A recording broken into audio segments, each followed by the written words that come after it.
Picture this. You are standing in the shadows of the Apostolic Palace in Rome, the heart of Christendom.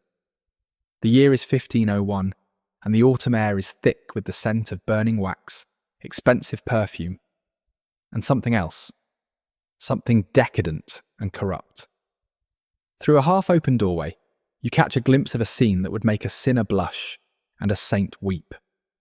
This is the private chambers of the Pope himself, the Vicar of Christ on earth. And what is unfolding within is a symphony of sin. 50 of Rome's most beautiful courtesans, stripped bare, are crawling on their hands and knees across the marble floor. They are scrambling, laughing and fighting over chestnuts that have been scattered among the flickering candelabras by the highest-ranking men in the Holy Roman Church. Cardinals, men who profess to be the spiritual shepherds of millions, are howling with laughter, their purple robes a stark contrast to the pale, naked flesh below them. And presiding over this grotesque spectacle, from a gilded throne, is the Holy Father himself, Pope Alexander VI. His real name is Rodrigo Borgia, and his eyes, sharp and intelligent even in his old age, gleam with a mixture of amusement, lust, and absolute unassailable power. He watches the debauchery not as a participant, but as a composer watching his masterpiece being performed. For this isn't just a party, it's a declaration. It's a statement that he, Rodrigo Borgia, is bound by no law, human or divine. Before we delve into the story of the man who turned the Vatican into his personal playground and the papacy into a family business, if you find yourself fascinated by the hidden, often horrifying truths of our past, consider showing your support by liking this video and subscribing for more journeys into the shadows of history. And please leave a comment below telling me where you're watching from.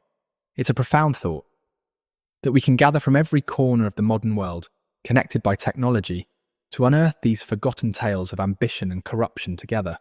What you are about to hear is not just the story of a corrupt pope. It is the story of how a man's insatiable appetite for power, wealth, and pleasure allowed him to seize control of the world's most powerful institution and bend it to his will. It is a story of a family, the Borgias, who became so infamous that their name would become a synonym for ruthless ambition and moral decay for centuries to come. The name Rodrigo Borgia may be known to you, but the sheer scale of his depravity, the calculated cruelty of his schemes, and the depths of his blasphemy will haunt you long after this story is over. To understand the monster, we must first understand the man. Rodrigo Borgia wasn't born in the opulent palaces of Rome. He was an outsider, born in 1431 in Zátiva, a town in the kingdom of Valencia, in what is now Spain. The Borgias were minor nobility, ambitious and clever. But to the ancient, powerful Italian families who saw the papacy as their birthright, they were little more than foreign upstarts. This sense of being an outsider would fuel Rodrigo's ambition for his entire life. He possessed a ferocious drive to not only compete with the Italian elite, but to dominate them, to prove that a sit-down Spanish Borgia could outplay them all at their own deadly game.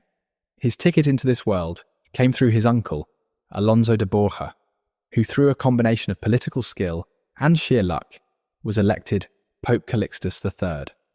Suddenly, the path to power was wide open for young Rodrigo. He studied law at the University of Bologna, but his real education was in the corridors of power. He was a gifted student of human nature, quickly learning that men were motivated by three things: greed, fear, and desire. He was handsome, charming, and possessed an energy that seemed to radiate from him, drawing people into his orbit. He could be witty and generous with his friends, but to his enemies, he was utterly unforgiving. His uncle, the Pope, showered him with titles and riches. He was made a cardinal at the tender age of 25, a shocking act of nepotism even by the standards of the day. He was also appointed Vice-Chancellor of the Holy Roman Church, a position of immense power and wealth. It was like being the chief operating officer of the largest, wealthiest multinational corporation in the world. Every contract, every appointment, every ounce of gold that flowed into the Vatican's coffers passed through his hands, and a significant portion of it stuck. Rodrigo became fantastically wealthy, but he never saw money as the end goal. Money was simply a tool, the fuel for the engine of his ambition. While other cardinals spent their fortunes on art or piety, Rodrigo invested his in people. He built a network of allies, spies, and debtors who owed him their careers, their fortunes, and their loyalty. He understood the art of the bribe, the subtle threat, the perfectly timed favour. He was playing a long game, and the ultimate prize was the papal tiara itself. And all the while he flouted the sacred vow of celibacy that he had taken as a priest. This wasn't a secret sin hidden in the dark. It was an open, almost arrogant display of his disdain for the rules that governed lesser men. He had a string of mistresses, but his one true, long-lasting passion was for a woman named Venoza dei Catane. She was not a noble woman, but the wife of an innkeeper, a beautiful and intelligent woman who became the love of his life and the mother of his four most famous children, Giovanni, Cesare, Lucrezia, and Joffre. He loved them with a fierce, possessive passion that would shape the destiny of Italy. He didn't hide them away. He openly acknowledged them, doting on them, showering them with gifts, and planning their futures with the meticulous care of a king planning the futures of his royal heirs. In his mind, there was no contradiction between being a prince of the church and the patriarch of a growing dynasty. The church, to him, was not a spiritual institution. It was a kingdom, and he intended to make his family its royal house. For 35 years, he served as vice-chancellor, patiently waiting, accumulating wealth, building his power base, and watching as pope after pope grew old and died. By 1492, when Pope Innocent VIII lay on his deathbed, Rodrigo Borgia was ready. He was the wealthiest, the most experienced, and the most feared cardinal in the Sacred College. The stage was set for the most corrupt papal election in history. The doors of the Sistine Chapel are sealed with plaster and wax, locking the 23 cardinals inside, away from the prying eyes of the world. But inside, there is no divine contemplation. There is only the raw, brutal calculus of power. The air is thick with humidity and whispered promises. The cardinals, these supposed princes of the church, are not praying for guidance from the Holy Spirit. They are haggling like merchants in a marketplace. Two men dominate the proceedings. One is Giuliano della Rovere, a man of ferocious temper and iron will, a nephew of a former pope, who sees the papacy as his destiny. He represents the old Italian aristocracy, and he despises Rodrigo Borgia with a passion that borders on obsession. He is a formidable opponent, a warrior in a cardinal's robes, but against him is Rodrigo, the master manipulator. He does not have the votes to win on piety or respect, so he will win with gold. The conclave becomes a frantic auction for the soul of the church. Rodrigo's agents move silently through the shadowed chapels, offering deals that are too good to refuse. For one cardinal, a magnificent palace in Rome. For another, the deed to a wealthy monastery. For a third, the powerful position of abbot of Subiaco, complete with its vast lands and revenues. And for the most powerful swing vote, Cardinal Ascanio Sforza, a man from one of Milan's most powerful families, the offer is the grandest of them all. The position of Vice-Chancellor, the very office Rodrigo himself holds, the second most powerful job in Christendom. And to seal the deal, a physical down payment. Chroniclers of the time report that 4 mules laden with sacks of silver were seen making a discreet journey from Rodrigo's palace to Sforza's in the dead of night. This wasn't just bribery, this was a hostile takeover. Rodrigo was systematically dismantling the opposition, not with arguments or alliances, but with a tidal wave of cash. He was purchasing the papal throne, one vote at a time. Della Rovere watches this unfold with a mounting sense of horror and fury. He tries to rally opposition, to appeal to the cardinals' sense of duty, their fear of God. But fear of God is a distant concern when faced with the immediate, tangible promise of Borgia gold. One by one, the votes begin to swing. The ballots are cast, burned, and the black smoke of indecision rises over Rome day after day. But inside, the tide is turning. On the final ballot, the name is read aloud. Rodrigo Borgia. He has won. He has bought the Holy Spirit. His reaction is not one of humble gratitude or spiritual awe. It is the raw, unmasked triumph of a conqueror. He reportedly exclaimed, "I am Pope! I am the Vicar of Christ!" His face, a mask of jubilant ambition, is a testament to a lifetime of scheming brought to its ultimate fruition. He takes the name Alexander VI, a name that echoes Alexander the Great, a deliberate choice that signals to the world that he intends to be not just a spiritual leader, but an emperor. His coronation is the most magnificent spectacle Rome has seen in a century. Triumphal arches are built, emblazoned with slogans that are almost blasphemous in their praise. One reads, "Rome was great under Caesar, now greater under Alexander. The first was a man, the second is a god." The ceremony is a masterpiece of public relations, designed to awe the Roman populace and legitimize his tainted victory. He scatters gold coins to the cheering crowds, presenting himself as a generous and beloved father to his people. But behind the spectacle, the real work begins. The Vatican is immediately transformed. The sombre, sacred halls of his predecessors become the court of a Renaissance king. It is no longer a place of prayer and quiet administration. It is filled with the sounds of music, laughter, and the sharp, dangerous whispers of political intrigue. He installs his family and his Spanish allies in every position of power. And his children, once the symbols of his secret shame, are now brought into the light as his greatest assets. His favourite son, Giovanni, is made Duke of Gandia and groomed to be the commander of the papal armies, the military arm of the Borgia dynasty. His youngest son, Geoffrey, is a pawn for a strategic marriage. And then there are the two stars of the Borgia constellation, Cesare and Lucrezia. Cesare, his eldest, is a man of breathtaking intelligence, ambition, and a chilling lack of conscience. He is a mirror of his father's soul, but darker, more violent. Though Rodrigo forces him into the church, making him a cardinal at 18 to secure his own power base within the college, Cesare chafes in his holy robes. He is a warrior forced to play the part of a priest, and his simmering resentment will one day erupt in a blaze of glory and terror across Italy. And then there is Lucrezia, beautiful, intelligent, and just 12 years old when her father becomes pope. For Rodrigo, she is the most valuable piece on his chessboard. Her beauty and her name are commodities to be traded for political alliances. She is to be the golden link that will bind the great families of Italy to the Borgia throne. He sees his children not as individuals, but as extensions of his own will, instruments forged to build a Borgia kingdom that will last for 1,000 years. His plan is as simple as it is blasphemous: to use the keys of St. Peter to forge a crown for his son, to use the body and blood of Christ as the mortar for his family's empire. He has seized the throne, but his enemies are legion. Cardinal della Rovere has fled to France, plotting his revenge and trying to convince the French king to invade Italy and depose the Catalan Antichrist. The great families of Rome, the Orsini and the Colonna, despise him as a foreign usurper. The other states of Italy, Milan, Venice, Florence, Naples, watch him with a mixture of fear and suspicion. Alexander knows his position is precarious. His glorious reign is built on a foundation of bribery and sin, and the first tremors of the earthquake that will threaten to bring it all crashing down are already being felt. The ink on the papal bulls is barely dry, and already Alexander's grand vision is being put to the test. His first move is to secure his southern flank, the Kingdom of Naples. The old King Ferrante is a cunning and ruthless ruler, one of the few men in Italy who sees the Borgia Pope for exactly what he is, a threat to the established order.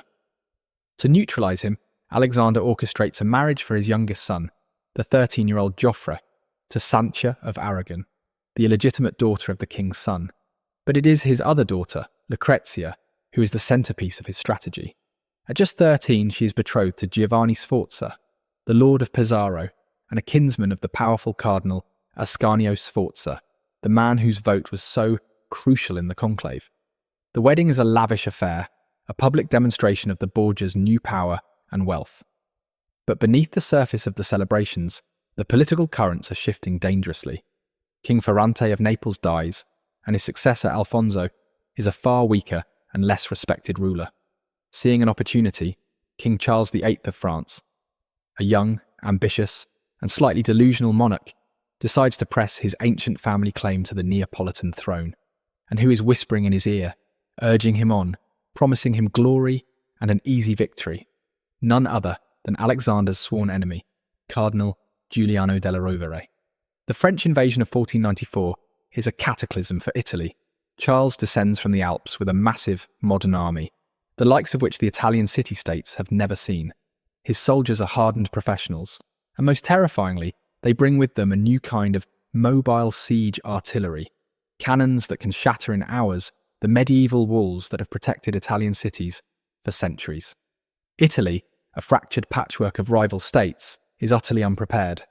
The French army marches south like a hot knife through butter. Florence falls. Rome is next. Alexander is in a panic. The French king is marching on his city, openly talking of deposing him and calling a council to investigate the crimes of his election. The Roman populace is terrified, and his enemies within the city, the powerful Orsini family, are openly siding with the French. For a moment it looks as though the Borgia dream is about to end in a humiliating nightmare. Della Rovere is poised to have his ultimate revenge, but Alexander, for all his sins, is a survivor. He is a master of diplomacy and deception.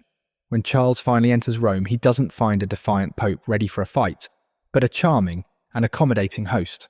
Alexander holds up in the Castel Sant'Angelo, the ancient papal fortress, but he sends out emissaries. He flatters, he cajoles, he promises. He plays for time, using every trick in his arsenal. He even agrees to hand over his own son, Cesare, as a hostage to guarantee his good behaviour. A gesture of submission, but it's a sham. Cesare, dressed in disguise, escapes from the French camp just days later, a brazen act of defiance that enrages the French king, but also grudgingly earns his respect. Alexander manages to negotiate a treaty that allows the French army to pass through Rome peacefully on its way to Naples. He has survived. He has faced down the greatest military power in Europe and outmaneuvered his most hated rival. While Charles goes on to conquer Naples with ease, Alexander is already working behind the scenes, weaving a new web of alliances. He forms the League of Venice, a coalition of Italian states, the Holy Roman Emperor, and the King of Spain, all united by their fear of growing French power in Italy. Suddenly, Charles finds himself trapped. His glorious conquest has turned into a strategic nightmare. The League's army blocks his path home. He is forced to fight a desperate battle at Fornovo, to break out and retreat back to France. His grand invasion ending in a humiliating failure. The French invasion, which was meant to destroy Alexander, has instead made him stronger. It has shown the other Italian powers that they need him, that his diplomatic skill is essential for their own survival. And it has taught Alexander a valuable lesson. Diplomacy and alliances are fleeting. The only power you can truly rely on is the power that grows from the barrel of a gun. He needs an army, his own army, loyal only to him, and he needs a general to lead it. He looks at his son, Giovanni, the Duke of Gandia, whom he has showered with titles and honours. He is a handsome, charming young man, but he is also arrogant, lazy, and a hopelessly incompetent soldier. Alexander puts him in command of the papal forces anyway, sending him to quell a rebellion by the Orsini family, his Roman enemies. The result is a complete disaster. Giovanni is outmaneuvered, his army is defeated, and he himself is wounded in a humiliating skirmish. He returns to Rome in disgrace, a failure in his father's eyes. The failure gnaws at Alexander, but it eats away at someone else even more. Cesare, still trapped in his cardinal's robes, has watched his brother's pathetic performance with a burning contempt. He sees the military command, the glory, the power that should have been his, being squandered by his incompetent sibling. The tension between the two brothers, always simmering beneath the surface, is about to reach its boiling point. In June of 1497, the two brothers attend a dinner at their mother Venozza's villa. They ride back into the city together late at night, but then they part ways. Giovanni, it is said, is off to a secret rendezvous with a lady. It is the last time he is ever seen alive. The next morning he is gone. The Pope is frantic. He orders the entire city to be searched. Every well, every sewer, every inch of the Tiber riverbank is scoured. Finally, a fisherman comes forward. He says that on the night of the disappearance, he saw a group of men on the riverbank throw a body into the water. He was so used to seeing corpses dumped in the Tiber that he didn't think to report it. The Pope's men drag the river, and they find him. The body of Giovanni, Duke of Gandia, beloved son of the Pope, is pulled from the muddy water. He is still in his finest clothes, a purse full of gold still at his belt. This was not a robbery. This was an execution. He has been stabbed 9 times. The Pope's grief is a terrible thing to behold. It is a primal scream of anguish that echoes through the Vatican. He locks himself away, refusing to eat or speak, his courtiers listening in terror to the sounds of his weeping. For a moment, it seems that this tragedy might actually break him, that it might be the divine retribution for his lifetime of sin. He emerges from his mourning a changed man, vowing to reform the Church, to stamp out corruption, to live a life of piety. He appoints a commission of his most righteous cardinals to draft a plan for the most sweeping reforms the Church has ever seen.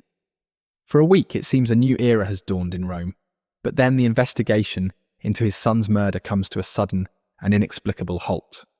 No one is arrested, no one is even publicly accused. The Reform Commission is quietly disbanded. The talk of piety and repentance ceases. Alexander Borgia is back to his old self. Why? The terrible, unspoken truth hangs heavy in the air of the Vatican. The whispers in the corridors, the knowing glances of the courtiers, all point in one direction. The murderer was someone so close to the Pope, so powerful, that to name him would be to destroy the family itself. The murderer was his own son, Cesare. The murder of Giovanni is a turning point, a dark baptism from which Cesare emerges reborn. He has eliminated his rival, the favoured son who stood between him and his destiny. Now there is no one left to challenge his position as the primary instrument of his father's ambition, but he is still a cardinal, a prince of the Church, and the stench of holy water is something he can no longer tolerate. He wants to be a prince of the world. In an act that sends shockwaves through Christendom, Cesare petitions his own father to be released from his holy vows. It is an unprecedented request.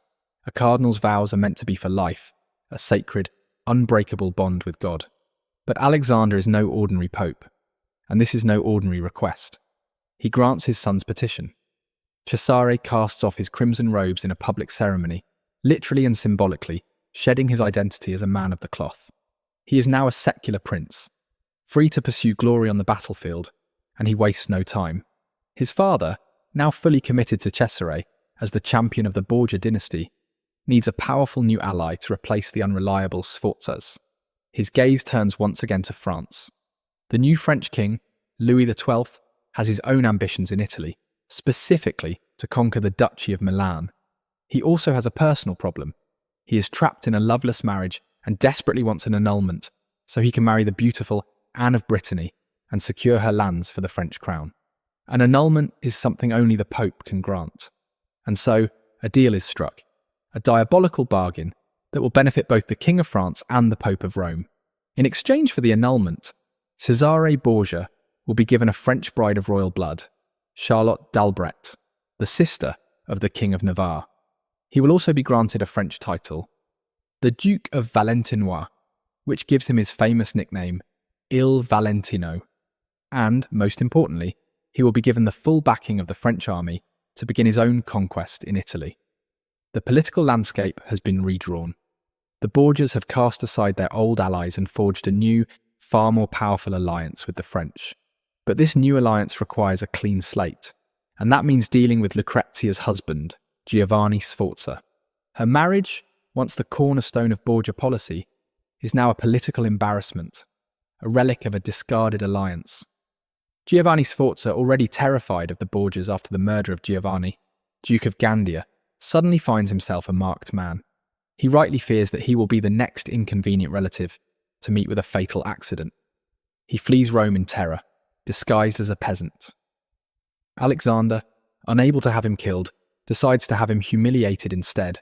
He declares the marriage null and void, on the ridiculous and publicly shameful grounds that Giovanni is impotent and the marriage was never consummated. It is a blatant lie. But who is going to argue with the Pope? Giovanni protests, offering to prove his virility in front of witnesses. But it is no use. He is forced to sign a confession of his own impotence, and the marriage is annulled. Lucrezia, now a virgin again in the eyes of the Church, is once again a valuable pawn on the marriage market. This time, the prize is even greater. She's married off to Alfonso of Aragon, the Duke of Biscaya, the illegitimate son of the King of Naples. The marriage is designed to secure the Borgias' southern flank and create a buffer against Spanish influence. For a brief time, Lucrezia seems to have found happiness. Her new husband is handsome and kind, and by all accounts they are genuinely in love. But in the world of the Borgias, love is a weakness, and happiness is a fleeting dream. The political winds shift once more. The French, with Cesare at their side, are successful in their conquest of Milan. Their power in northern Italy is now absolute. Suddenly, the Borgia alliance with Naples, a traditional enemy of the French, becomes a dangerous liability. The handsome young Alfonso of Aragon, once a valuable asset, is now a political inconvenience, a living reminder of an alliance that has outlived its usefulness. The threat to his life is palpable. The air in Rome is thick with menace. One evening, as he is walking home from a visit to the Pope, he is set upon by a group of assassins on the steps of St. Peter, Basilica Indica. He is stabbed multiple times and left for dead. Miraculously, he survives the initial attack. He is carried, bleeding and broken, to his rooms in the Vatican, where Lucrezia nurses him with frantic devotion. She is terrified, knowing exactly who is behind the attack. She reportedly has his food tasted for poison and allows only his most trusted relatives to attend him. For a month he clings to life under her watchful eye, but his survival is an embarrassment to Cesare. The job was left unfinished. One afternoon, while Lucrezia is conveniently summoned away to her father's chambers, Cesare's most loyal and ruthless henchman, the terrifying Micheletto Corella, enters the sick room. According to the official report, Alfonso, in a fit of delirium from his fever, tried to fire a crossbow at Micheletto, who was forced to act in self-defense. The reality is far more brutal. Micheletto and his men burst into the room, cleared out Alfonso's attendants, and strangled the wounded young duke in his bed. Cesare, when questioned about the event, is chillingly direct. He reportedly states that he had simply provided for the security of the man, because Alfonso had been plotting against him. Lucrezia is heartbroken. Her beloved husband has been murdered in his bed within the sacred walls of the Vatican by her own brother. Her grief is profound, but her father has little time for sentiment. He sends her away from Rome to be governor of the city of Spoleto, an unprecedented position for a woman, but one that conveniently removes her from the scene of the crime. She is a tool to be used, not a daughter to be comforted. The message to the world is clear.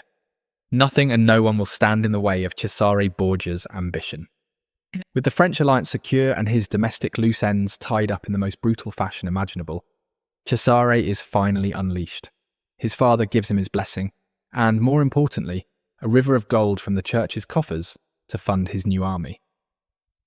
His mission, to carve out a new, permanent, hereditary kingdom for the Borgia family from the patchwork of city-states that make up the Romagna, the central part of Italy that is nominally under papal control, but is in reality ruled by a collection of petty tyrants known as the vicars of the church. These are men who have ruled their cities for generations, paying lip service to the Pope, but running their own affairs. Cesare intends to sweep them all away. He is a new kind of warrior. He combines the tactical brilliance of a Roman general with the cold, calculating cruelty of a viper. He is a master of the feint, the surprise attack, and most of all, the strategic use of terror. His motto is out Caesar, out nihil, either Caesar or nothing. A declaration of his all-or-nothing ambition. He hires Leonardo da Vinci as his chief military engineer, using the great artist's genius to design more effective war machines. He marches from city to city, and one by one, they fall before him. Imola, Forlì, Pesaro, the city of Lucrezia's first humiliated husband. He takes them all, often through a combination of brilliant siege warfare and treacherous diplomacy. He will offer generous terms of surrender, and then once the gates are open, he will execute his enemies without mercy. He becomes the most feared man in Italy. His black-clad soldiers are a symbol of ruthless efficiency, and his personal reputation for cruelty becomes a weapon in itself. Cesare's campaign in the Romagna is a masterclass in Renaissance warfare and brutal state-building. He is not just conquering territory, he is systematically exterminating the ruling families who have controlled these lands for centuries. At Forlì, he faces his most formidable opponent, a woman known as the Tigress of Forlì, Caterina Sforza, the illegitimate daughter of the Duke of Milan. She is a warrior in her own right, a woman of incredible courage and ferocity, who leads the defence of her city from the ramparts of her fortress. When Cesare's cannons finally breach the walls, she fights on until she is captured in the final bloody assault. Cesare, in a display of calculated cruelty designed to break the spirit of any who would defy him, takes her as his personal prisoner, subjecting her to public humiliation and, it is rumoured, repeated sexual assault in his campaign tent. He is making an example of her, demonstrating that no one, no matter how noble or brave, is safe from his wrath. His methods are effective, but they breed a deep and abiding hatred. As he consolidates his power, he realises that his greatest threat now comes not from his declared enemies, but from his own allies. The mercenary captains, the condottieri, who lead his armies are a treacherous and ambitious bunch. Men like Vitellozzo Vitelli, Oliverotto da Fermo, and members of the powerful Orsini family. They have helped him conquer the Romagna, but now they look at his growing power with fear and envy. They see that once he has used them to eliminate all the other petty lords, he will inevitably turn on them. They decide to strike first. They form a conspiracy, a diet of magicians, as it was called, and rise up in rebellion against him, seizing some of his key fortresses. For a moment it looks as though Cesare is finished. His army has deserted him, and he is isolated and outnumbered. But this is where his genius truly shines. It is not a military genius, but a genius for deception, a profound understanding of the darkness in the human heart. He pretends to be terrified, to be ready to negotiate. He sends messages to the rebellious captains, begging for a reconciliation. He is a master of feigned weakness, lulling his enemies into a false sense of security. He offers them a new, more lucrative contract. He concedes to all of their demands. He invites them to the city of Senegalia to celebrate their renewed alliance and to plan their next campaign together. The captains, their greed overriding their caution, accept his invitation. They believe they have broken him, that they have him at their mercy. They ride into Senegalia, dismissing their own troops as a sign of good faith, and are greeted by Cesare with smiles and embraces. He leads them into a specially prepared palace for their celebratory feast. But as soon as they are inside, the doors are locked, the windows are barred, and Cesare's loyal troops emerge from the shadows. The trap has been sprung. The conspirators are dragged away. Vitellozzo Vitelli and Oliverotto da Fermo are strangled back to back that very night, with a single Spanish garrote, a method chosen for its quiet efficiency. The Orsini conspirators are held captive until Cesare receives word that his father has sprung a parallel trap in Rome, arresting the powerful Cardinal Orsini and seizing all of the family's lands and castles. Once he has confirmation, the remaining captains are also executed. It is an act of such audacious, cold-blooded treachery that it shocks even the jaded and cynical world of Italian politics. It is this event that will be immortalized by Niccolo Machiavelli in his infamous book, The Prince, held up as the perfect example of how a ruler must be willing to use cruelty and deception to maintain power. Cesare has become the living embodiment of Machiavellian philosophy. While Cesare is forging his kingdom in blood and iron, his father, Alexander, is waging a different kind of war in Rome. He is systematically destroying the old Roman aristocracy, the ancient families like the Colonna and the Orsini, who have challenged papal authority for centuries. He uses a simple but brutally effective method. He accuses them of treason, excommunicates them, and seizes their vast estates. These lands are then sold off or given to members of the Borgia family, enriching his own dynasty and eliminating his rivals in one fell swoop. The Vatican becomes a machine for generating cash to fund Cesare's wars. Alexander creates dozens of new cardinals, selling the office to the highest bidder. The red hat, once a symbol of spiritual authority, is now just another commodity. He creates new administrative offices in the Curia for the sole purpose of selling them. He even, it is said, begins to poison wealthy old cardinals, men who have fallen out of his favour, so that he can seize their fortunes upon their deaths. The Pope's favourite poisoner is rumoured to be Cesare himself, who is said to possess a secret compound called cantarella, a tasteless and odourless poison derived from arsenic, which can be mixed into wine or food, causing a slow and agonising death that mimics the symptoms of a natural illness. The rumours of poison are everywhere. A cardinal dies suddenly after dining with the Borgias, and his wealth flows into the papal treasury. A wealthy bishop is found dead in his bed, and his estates are immediately seized. Whether all the stories are true is impossible to know, but the fear is real. Dining with the Pope becomes the most dangerous invitation in Rome. The Borgia legend is now complete. It is a terrifying tapestry of murder, simony, incest, and betrayal. The rumours about Lucrezia, in particular, become wild and lurid. It is whispered that after the murder of her second husband, she began an incestuous affair with her own father, the Pope. It is even said that she and Cesare competed for their father's affections, and that Cesare murdered Giovanni not just for power, but out of jealousy. The most infamous story, which gives this episode its name, is that of the Banquet of the Chestnuts, which we witnessed at the beginning of our story. The diarist Johann Burchard, the papal master of ceremonies, records the event in his journal with a chillingly matter-of-fact tone. He describes the 50 naked courtesans, the chestnuts, the cardinals, and the prizes awarded for the men who could perform the act with the courtesans the most times. And watching it all, he records were the Pope, Cesare, and Lucrezia. This event, more than any other, encapsulates the absolute moral collapse of the Borgia papacy. It is not just a private orgy, it is a public spectacle of sin, a deliberate and blasphemous inversion of everything the Church is supposed to represent. The Holy Father, the successor to St. Peter, is acting as the master of ceremonies for a satanic circus, turning the Sacred Heart of Christendom into a brothel. Alexander's hubris has reached its zenith. He believes he is untouchable, that his power is absolute. He and Cesare have defeated all their enemies. They have created a kingdom. They have amassed a fortune. They stand on the verge of creating a hereditary Borgia dynasty that could rule Italy for generations. They seem for all the world to be invincible. But they have forgotten one crucial fact. They may have the power of kings, but they are still mortal men. And in the hot, swampy summer of Rome, a far more ancient and indiscriminate power is stirring. A power against which no army and no amount of gold can offer any protection. In the blistering August of 1503, the stench of death hangs heavy over Rome. It is the season of what the locals call the malaria, the bad air, a time when a deadly fever, carried by the swarms of mosquitoes breeding in the city's stagnant marshes, sweeps through the population. The rich flee to their country villas, but the poor, the pilgrims and the priests are left to die in the sweltering, plague-ridden streets. That summer the fever is particularly virulent, and it does not discriminate.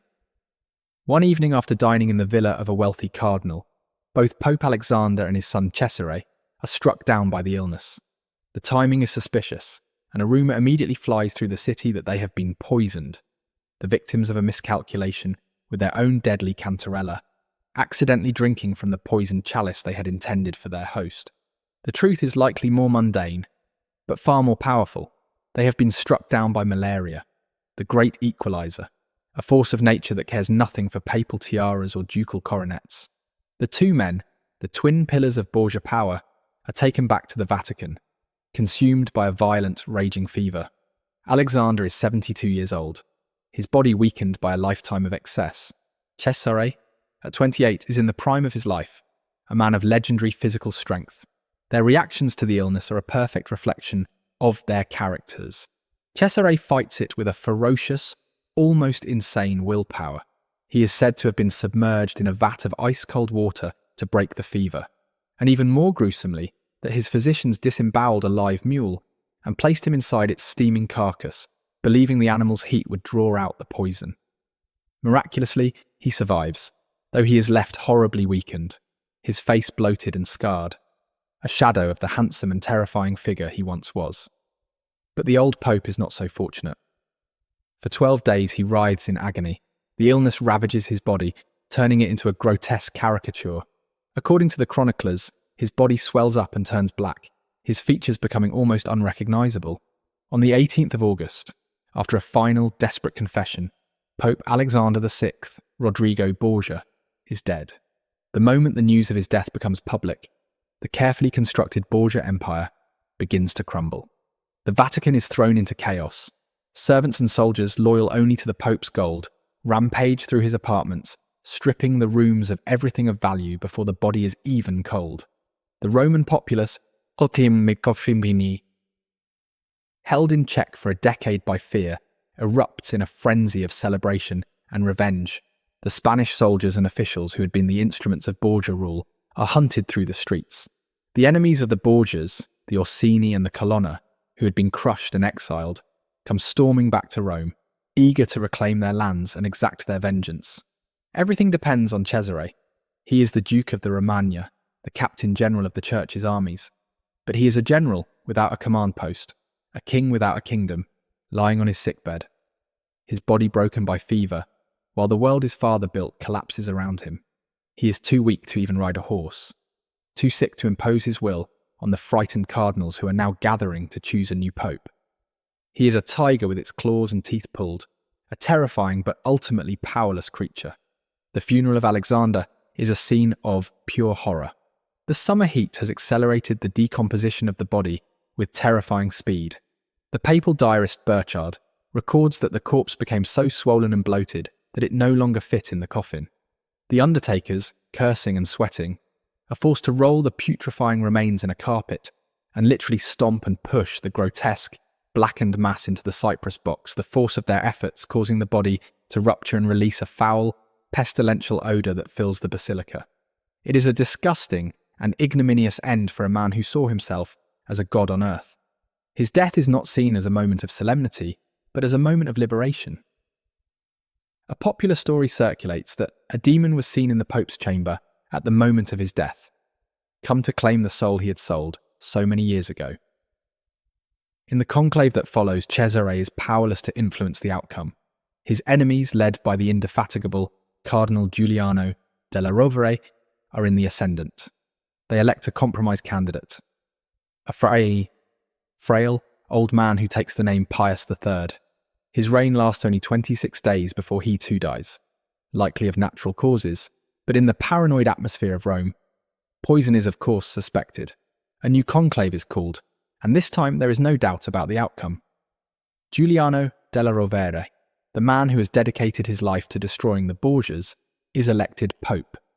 He takes the name Julius II, not after a saint, but after Julius Caesar.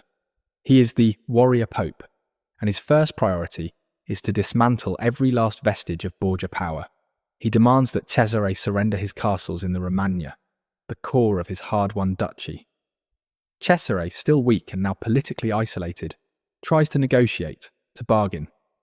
But Julius is relentless.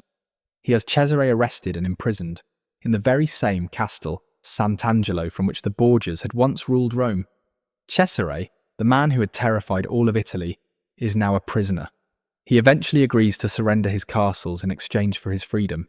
Julius lets him go, not out of mercy, but because he knows that without his father's power and money, Cesare is no longer a threat. He is a spent force. Cesare flees to Naples, seeking protection from the Spanish. But the Spanish king, Ferdinand, has no use for a disgraced warlord. He too betrays Cesare, arresting him and shipping him off to a remote prison in Spain, the country his family had left behind 2 generations earlier in their quest for Italian glory. Lucrezia, meanwhile, is the last Borgia left standing. After the murder of her second husband, her father had arranged one final, brilliant marriage for her. She was married to Alfonso d'Este, the son and heir of the Duke of Ferrara, one of the oldest and most respected noble houses in Italy. When her father died and her brother was captured, she found herself in a precarious position. The d'Este family had only accepted her because of her father's power. Now she was the daughter and sister of monsters, her name a byword for incest, poison and murder. But Lucrezia, for so long a pawn in her family's games, now shows the true strength of her character. She transforms herself. She sheds the dark reputation of her Roman past and becomes a model Renaissance duchess. She presides over one of the most brilliant courts in Europe, a patron of artists and poets like Ariosto and Titian. She becomes known for her piety, her charity, and her grace. She founds convents and hospitals, and is beloved by the people of Ferrara. She finally escapes the shadow of her father and brother, creating a new identity for herself, one of respectability and honour. She dies in 1519 at the age of 39, having successfully laundered the Borgia name and secured the future of her children, the only branch of Rodrigo's dynasty to survive. For 2 years, Cesare languishes in the desolate fortress of La Mota in Spain. This is a man who once commanded armies, who dined with kings, who dreamed of forging an empire. Now his world is a stone cell. His companions are guards and rats, and his only view of the world is a sliver of sky through a barred window. The man of action is forced into a life of bitter contemplation, his ferocious energy turned inward, consuming him with rage and regret. But Cesare Borgia is not a man to accept his fate. The same audacious spirit that led him to conquer the Romagna now fuels a desperate plan for freedom. In 1506, with the help of a loyal Basque priest, he executes a daring escape. He manages to acquire a rope and, under the cover of a stormy night, he lowers himself from the highest tower of the fortress. The rope, however, is too short. He is forced to drop the last 40 feet to the ground, shattering bones in his hands and feet. He is found, broken and bleeding, by his allies who are waiting for him with horses. In agonizing pain, he rides for days until he reaches the friendly territory of his brother-in-law, the King of Navarre. He is a free man, but he is a prince with no country, a general with no army. His duchy in Italy is gone, dismantled by Pope Julius II. His father's wealth has been seized. His name is now a curse. He is a ghost, haunting the courts of Europe, trying to find a patron who will fund his return to power. But the world has moved on. The political landscape of Italy has changed, and there is no room for a resurrected Cesare Borgia. His only remaining option is to serve as a mercenary captain for his brother-in-law, the King of Navarre, who is engaged in a petty feudal squabble with a rebellious vassal. It is a pathetic end for the man who once held Italy in his thrall. He is no longer fighting for a kingdom, but for a paycheck. In March of 1507, during a minor skirmish outside the small castle of Viana, Cesare, in a final, tragic display of the reckless courage that had defined his life, charges ahead of his own troops into a group of enemy soldiers. It is a foolish, almost suicidal act. He is quickly surrounded and overwhelmed. He fights like a cornered lion, but he is cut down, his body pierced by multiple lances. He is just 31 years old. When his men find his body, it has been stripped naked by the enemy soldiers, a final, ignominious insult. The man who once wore the finest silks and jewels of Italy is left lying in the mud, his body a canvas of gruesome wounds. His brother-in-law gives him a magnificent tomb in the local church, but even in death, his infamy follows him.